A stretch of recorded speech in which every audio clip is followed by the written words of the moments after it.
When people realize I've written a book called Leader Shift, they come to me and they say, what does that really mean? So let me define leadership to you. A leadership is the ability and the willingness to make a leadership change that will positively enhance organizational and personal growth. In other words, a leadership allows you to take yourself and your company to a higher leader. I was recently doing a conference for a company, and in a pre-call, we were talking about their theme, which was fast forward. And they asked me, John, what do you think fast forward means? I said, well, I think fast is, when I look at fast, the future is going to be faster than it is before. There's no question about it. People who look at me say, well, John, I'm waiting for things to slow down. I tell them, well, you're going to have a long wait. They're not slowing. So fast is faster and forward is shorter. I remember when I started leadership, really, to be honest with you, a long-range goal was 10 years, a short-range goal was about 2 years, a medium-range goal was kind of in the middle, about 5. Today, if you had a two-year goal, it would be a long-term goal. You see, forward is getting shorter and faster is getting faster. Now, why do I say that? The reason for leadership is to help people make that fast change so they can take advantage of all the things a leader needs to know and do to allow that person to build himself and the organization in the way that they truly want to grow. The first chapter in Leader Shift is going from a soloist to a conductor, and I call that the focus shift. So let me define that for you. See, when you have a focus shift, you put your energy into adding value to others instead of kind of extracting value from others. You see, when you're the soloist, it's all about you. I mean, the orchestra, everybody, the backup chorus, it's all about who you are, what you're doing. Everybody highlights you. But the moment that you go to be a conductor, it's all about them. That's why it's a focus shift. When I was in my middle 20s, I heard Zig Ziglar basically say something that totally changed my life and allowed me to make that leader shift in my leadership. He said, if you'll help other people get what they want, they'll help you get what you want. At that moment, I realized I'd been doing it wrong. It was all about join my team, get on my leadership train. And that day, I made that leader shift. And I went from a soloist to a conductor. And I began to make it about them, helping them get what they want. And guess what? At 71, I can tell you, if you'll help other people, they'll help you. Chapter number 2 is the shift from goals to growth. I call this the personal development shift. So let me define what I mean by the personal development shift.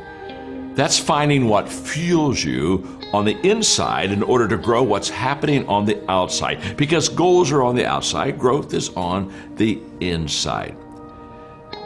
Again, when I was in my 20s, I heard Earl Nightingale say that if you spend 1 hour a day on a certain given subject every day for 5 years, you could become an expert on that subject.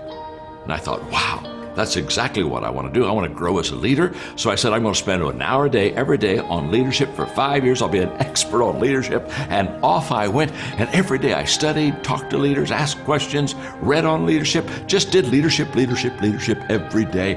And I would ask, well, okay, how long will it take? Well, it'll take 4 years. It'll take 3 years. And I was in a countdown mode. I thought it was Cape Canaveral. And about halfway through that exercise, I quit asking myself the question, how long will it take? Because I was growing. No longer was I fixated on a time goal, an amount, a number. Now I was just growing myself, and I was loving what I was learning, and I was loving how it was changing me. And I changed about halfway in that 5-year stretch from how long will it take, how long will it take, how long will it take, to the question that I've been asking myself for the last 45 years. Not how long will it take, that's a goal-oriented person. The question I ask myself is, how far can I go? Wow. When you change those questions and make that leader shift, you're going to have growth internally that'll allow you to have every goal that you want externally. Chapter number 3 is the shift from perks to price. I call it the cost shift. And let me define that for you. The cost shift is basically changing your focus from what you receive as a leader to what you give as a leader. What I've learned is in leadership, everything is almost a price question. It's not do we have the ability to do something as much as are we willing to pay the price to do something. I teach often that everything worthwhile it's uphill. Everything. It's all uphill. There's never been something that was great that you valued in a tremendous way that was downhill. You've never coasted your way to success. You've never talked about accidental achievements. You haven't. I haven't. Why? Because everything worthwhile is uphill. So what does that mean? Well, to go uphill, it takes energy, it takes time, it takes an incredible amount of discipline and effort. There's nothing easy about going uphill, and that's why we need to make that shift and begin to realize that everything worthwhile is not only uphill, but there's a price to it. If it's free, it's not probably what you want. This shift allowed me to, on the front end, begin to pay the price that will allow me to reap the benefits on the back end. My father taught me well. He said, John, as a child, pay now, play later. If you pay now and play later, that is the shift that you want to make to go uphill all the way.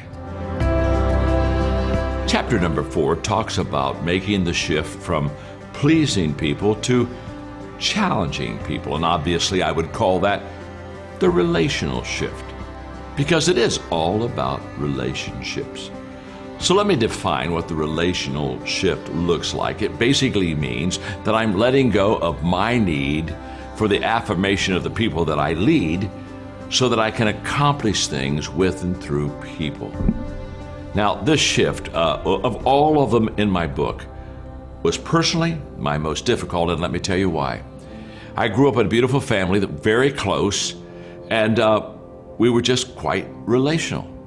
And because we were a fulfilled, happy type family, I kind of began to lead thinking that my goal as a leader was to make everybody happy. I thought if I'm a good leader, everybody will like me. If I'm a good leader, everybody will follow me. If I'm a good leader, I'll get the applause of people. And so that's exactly how I started leading. Well, you're wiser than me. You know exactly where that one is going. You can't lead effectively and please everybody. And for a couple of years, this threw a curve to me because I would look at people that weren't happy and I think, oh my gosh, I got to go make them happy. And it took a little while to make that shift. But one day I realized that my responsibility was not to make people happy. In other words, I wasn't a clown in a circus. My ability was to lead people effectively and help them to get where they wanted to go, even when they truly didn't kind of want to get there. This shift allowed me more than any other in the book to get through a barrier that today has brought me to where I am in this journey. You'll be able to make that shift as you read this chapter. Chapter number 5 talks about going from maintaining to creating. It's called the abundance shift. And to define abundance, I would say abundance shifting is when I let go of comfortable limitations, things that I'm comfortable with in my own life, to embrace and go after creative possibilities. The key word is abundance. You see, if you're a maintainer, you live in a scarcity world. It's not much there, and I got to hold on to what I have. I got to kind of make sure it's taken care of. If you live in an abundance world, you realize that there is more out there. In fact, let me just give you a couple words just to kind of nail this shift down for you. The first word is creativity. I think a creative person realizes that there's always an answer. So when people say, how do you get creative, John? Well, it's very simple. I believe there's always an answer. You say, what do you mean there's always an answer? What I mean is there's always an answer. I maybe haven't found it yet, but there's one there. That's what allows me to stay creative. If I think there's no answer, if I have a scarcity mindset, I'll give up. I'll say, well, there's no answer. Why should I work hard? Why should I try to develop this? It's the abundance creativity mindset that basically says, I know there's an answer. And the second word is flexibility. In other words, there's more than one answer. It's just not just one answer. Basically, I've found that almost everything, there's 2 or 3, 4 things that you can do to accomplish the task, 4 ways that perhaps you can journey to get there. You see, when you go from maintaining that scarcity mindset to creating a whole new world opens up to you. Let me just say this. If you have a scarcity mindset and you don't make the shift, you won't see the things and experience the things that people that have an abundance mindset will see and experience. And I want to open the world to you. There's more to it than what you and I could ever realize. Chapter number 6 deals with ladder climbing to ladder building. I call it the production shift. To define the production shift, I mean, instead of asking, how high can I go? I ask, how can I help others go? You see, I think we all start our journey out as a ladder climber. I know that I did. I started my career and I began to go step 1, step 2, step 3. How high can I go? And I worked hard to go high. And I think it's a good thing. There's nothing wrong with being a ladder climber. And for years, that's what I did. I built my own organizations and I had my own companies and I took great pride in that. There's nothing wrong with that at all.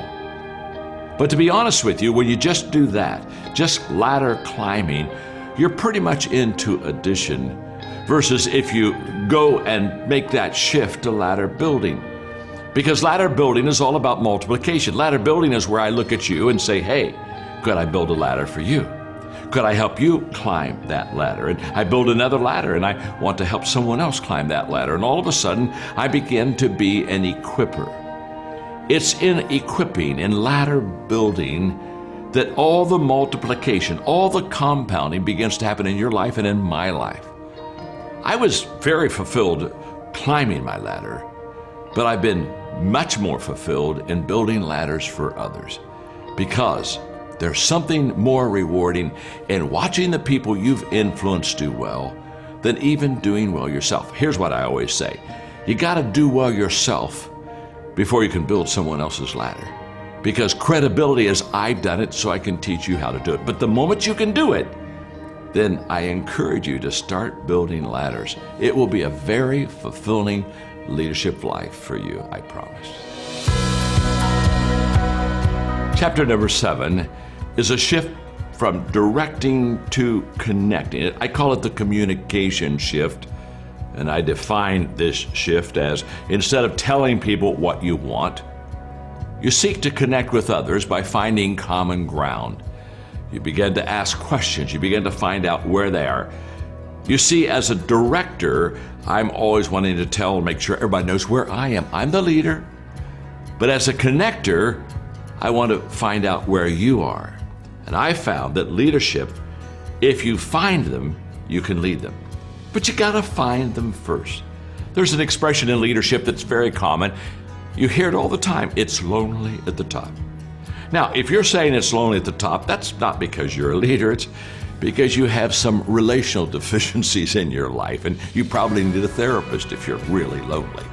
You see, the lonely at the top process is because you're thinking like a director. You're on top and they're down below and you're trying to say, come on up the mountain, and you're trying to give them direction. The connecting is all about, if you're on top of the mountain, get off the mountain.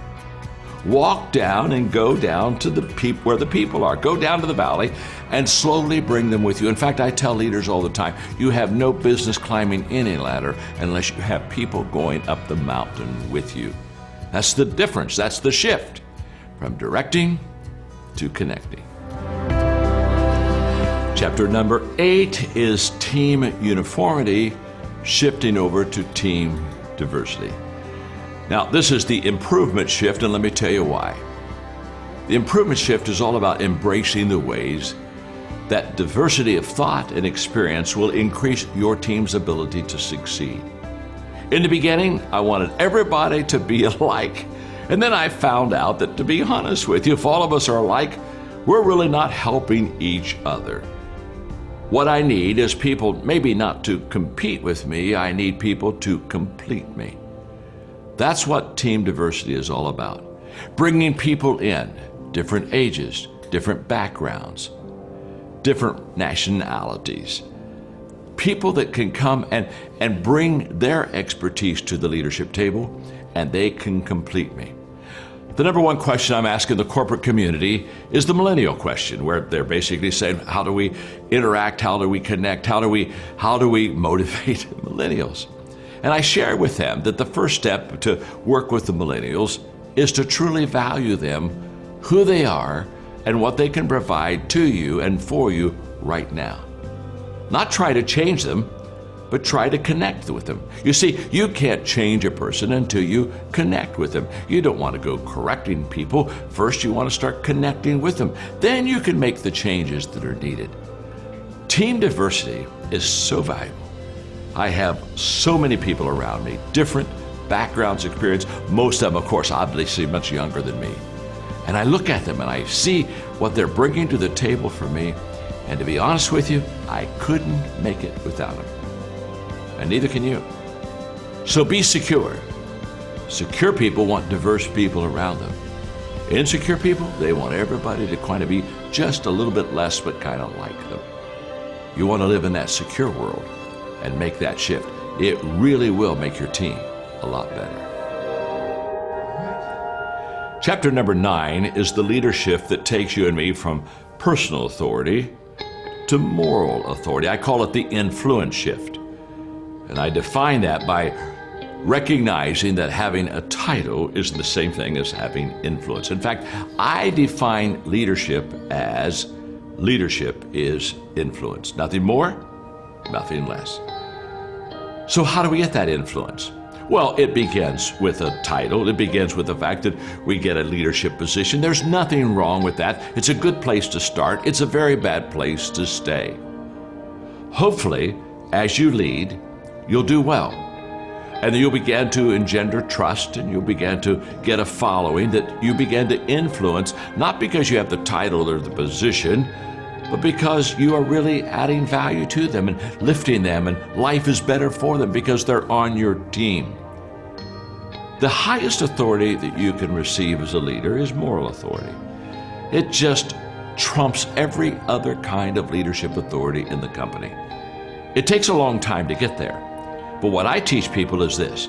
It may take a long time for you to shift from personal authority to moral authority. But if you know it's out there, and if you know it's a higher level of living and leading, then you can begin in the book, as I teach you, to step by step make that process, take that journey, and make that shift over time from personal authority to moral authority. Once you've made that shift, you'll truly understand the power of influence and the good it brings to you and the people that you lead.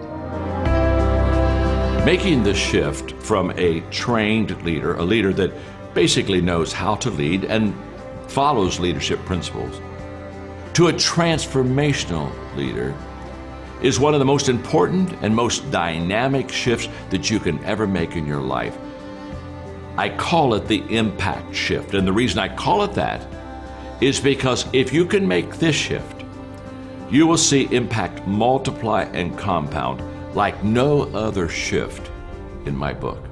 Let me define exactly what I mean when I talk about impact shift. I mean, it's moving people to focus more on the why than the how.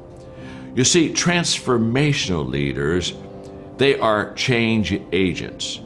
It's more than being a trained leader knowing what to do. A transformational leader not only does it, but impacts people. You see, transformational leaders, they influence people by what they say, what they think, how they act. And that change, that transformation that people have, begins to change their lives. It's one thing to take a person from one point to another. A trained leader can do that. It's quite another to be transformational until that person wants to go from one point to another, and their life is truly impacting and truly changing.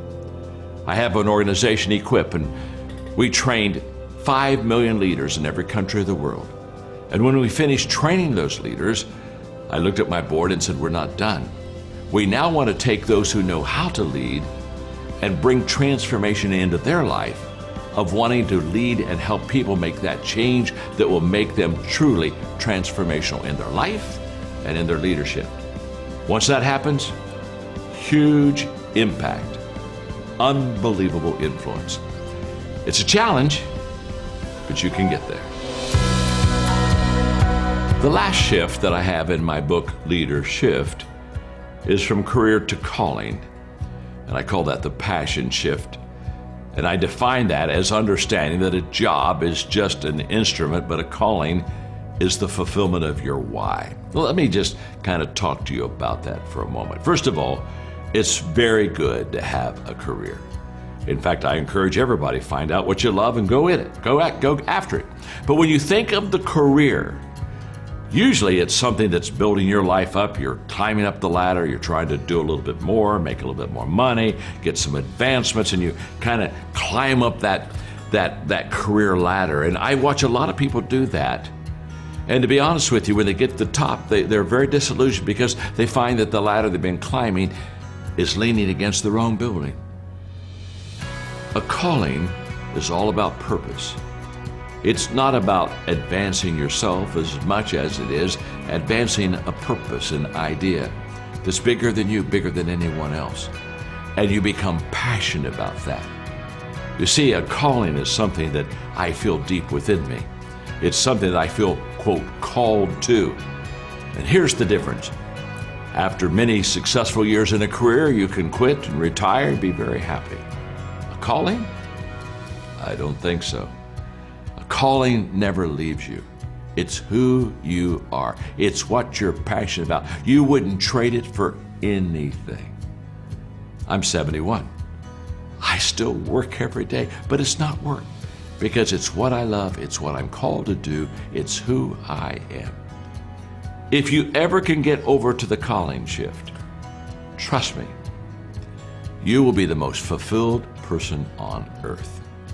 I've seen many people disillusioned with their careers, but I've not seen many disillusioned with their calling because it's living your purpose and it's who you were called to be. I hope you find it.